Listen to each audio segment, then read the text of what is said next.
39 అంటే సంతానం, 49 అంటే సంతోషం. 39 ఆంధ్రప్రదేశ్ తెలంగాణ. బీఆర్ఎస్ పార్టీ 25 రజతోత్సవాలు మరి ఎలకతుర్తిలో జరుపుకోబోతున్నాయి. మీరు ఎలాగే పర్మిషన్ ఇవ్వలేదు, వాళ్ళు కోర్టు పోయారు, పర్మిషన్ తెచ్చుకున్నారు. సరే మొత్తానికైతే భారీ ఎత్తున చాలా అద్భుతంగా దాదాపుగా నాకు తెలిసి లక్షల్లోనే ఉండేలా ప్లాన్ చేస్తున్నారు వాళ్ళు. అంటే నాకు తెలిసి తెలంగాణలో మరో వరంగల్ సభలాగా అవుతుంది, అంతకంటే ఎక్కువ అవుతుంది అని చెప్పేసి మాట్లాడుతూ ఉన్నారు. దానికోసం గవర్నమెంట్ నుంచి ఆర్టీసీకి వాళ్ళు అర్జీ పెట్టుకున్నారు. ఆర్టీసీ బస్సుల కోసం 3000 బస్సులు అడిగారు. సో ఏంటంటే ఆ సభ గురించి మీరు అంటే రజతోత్సవాలు అంటే అది బీఆర్ఎస్ లేక టీఆర్ఎస్ ఏదో రకరకాల ఏంటి మీరు చెప్పండి. బీఆర్ఎస్ పార్టీ 2022 అక్టోబర్ 5వ తారీఖున ప్రారంభించబడింది. బాహాటంగా పత్రికల్లో ఆఫీస్ కూడా ఓపెన్ చేశారు, అన్ని జరిగినాయి. టిఆర్ఎస్ పార్టీ ఉద్యమ పార్టీ పుట్టింది 2001 ఏప్రిల్ 27వ తారీఖున. మరి 2001 ఏప్రిల్ 27వ తారీఖున అంటే మరి ఇవాళకి 22 సంవత్సరాలు అవుతుంది. 22-23 సంవత్సరాలు అయింది, 20 సంవత్సరాలు కాదు. అందుకే మరి ఏ పార్టీకి రజతోత్సవాలు? 22కి అవుతుంది, 2001 కదా. 2001 అంటే బీఆర్ఎస్ కాదు, ఇప్పుడు ఇది బీఆర్ఎస్ కదా, ఇది బీఆర్ఎస్ కదా.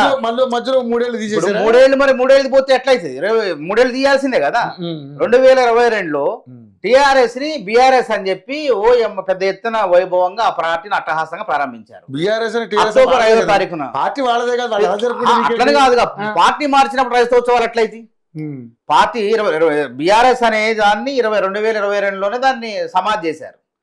టిఆర్ఎస్ పార్టీ, టిఆర్ఎస్ అనే పేరుని ఉద్యమ పార్టీ 2022లో సమాధి చేసేసి బీఆర్ఎస్ పార్టీని పుట్టించారు. బీఆర్ఎస్ పార్టీ పుట్టించిన తర్వాత 3వ వార్షికోత్సవాలు అయితే కానీ 25వ వార్షికోత్సవాలు ఎట్లయితే? రజతోత్సవాలు ఎట్లయితే? ఉండాలి కదా. పోనీ మరి టిఆర్ఎస్ పార్టీలో చాలా మంది అధ్యక్షులు, కేసీఆర్ గారు అయితే దాని కింద కమిటీ ఒక ముస్లిము ఇట్లా ఉన్నారు, కొంతమంది ఉన్నారు. మరి బీఆర్ఎస్ పార్టీ అధ్యక్షుడు ఎవరు? కేసీఆర్ గారు. చైర్మన్ ఎవరు? కేటీఆర్ గారు. మరి కార్యదర్శి ఎవరు? జోగినపల్లి సంతోషరావు గారు. మరి ఇందులో ప్రజాస్వామ్యం ఎక్కడ ఉంది? మరి ఇందులో బీసీలు ఉన్నారా?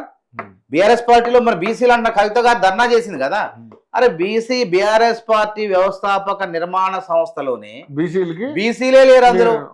ఒకటి చైర్మన్, అధ్యక్షుడు చంద్రశేఖరరావు గారు, చైర్మన్ కేటీఆర్ గారు, జోగినపల్లి సంతోషరావు గారు సెక్రటరీనో ఏదో ఉన్నాడు. మరి బీసీలు ఎక్కడ అంటాను నేను? ఎస్సీలు ఎక్కడ, బీసీలు ఎక్కడ అంటున్నా? మరి వీళ్ళకి బీసీల గురించి మాట్లాడే నైతిక హక్కు ఉందా? అందుకే ఫస్ట్ తెలంగాణ ప్రజలకు దిశానిర్దేశం చేయండి. మీ పార్టీ ఏ పార్టీకి రజతోత్సవాలు? BRS పార్టీకా, TRS పార్టీకా? రజతోత్సవాలు అంటే మామూలుగా 20 సంవత్సరాలకు. అవును, మీరు ఆ లెక్క ప్రకారం చేసుకున్నప్పుడు టిఆర్ఎస్ కూడా ఇంకా 20 సంవత్సరాలు పూర్తి కాలేదు. టిఆర్ఎస్ పార్టీ అయిపోయింది, ముగిసిన అది అధ్యయనం 3 ఏళ్ల క్రితమే. అదే ఏప్రిల్ 27కి కరెక్ట్ గా 25 అవుతుంది కదా. 22లోనే మూసేశారు కదా. 22లో మా పార్టీ టిఆర్ఎస్ కాదు, మా పార్టీ బీఆర్ఎస్ జాతీయ పార్టీ అని చెప్పుకున్నారు కదా. మరి చెప్పుకున్నప్పుడు మరి టిఆర్ఎస్ ఇంకెక్కడిది? టిఆర్ఎస్ రజతోత్సవాలు ఎట్లా చేసుకుంటది? బీఆర్ఎస్ పార్టీ రజతోత్సవాలు చేసుకోవడానికి అర్హత లేదు కదా. 3 ఏళ్లే కదా ఆవిర్భవించి. అక్టోబర్ 5కి 2022, 2023 అక్టోబర్ 1, 2024, 3 సంవత్సరాలే కదా పార్టీ. అంటే ఈ విధంగా ప్రజల్ని తప్పుదో పట్టిస్తున్నారు.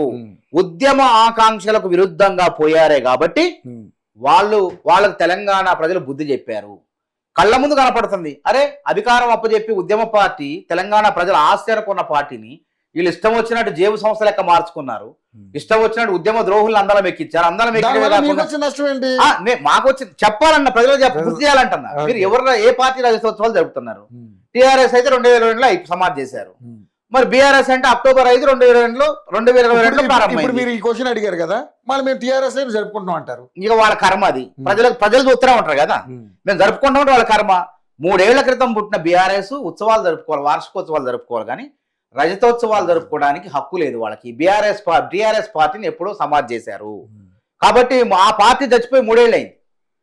కాబట్టి ఆ పార్టీ వార్షికోత్సవం జరుపుకోండి, చనిపోయినటువంటి వర్ధన్ సభ జరుపుకోండి.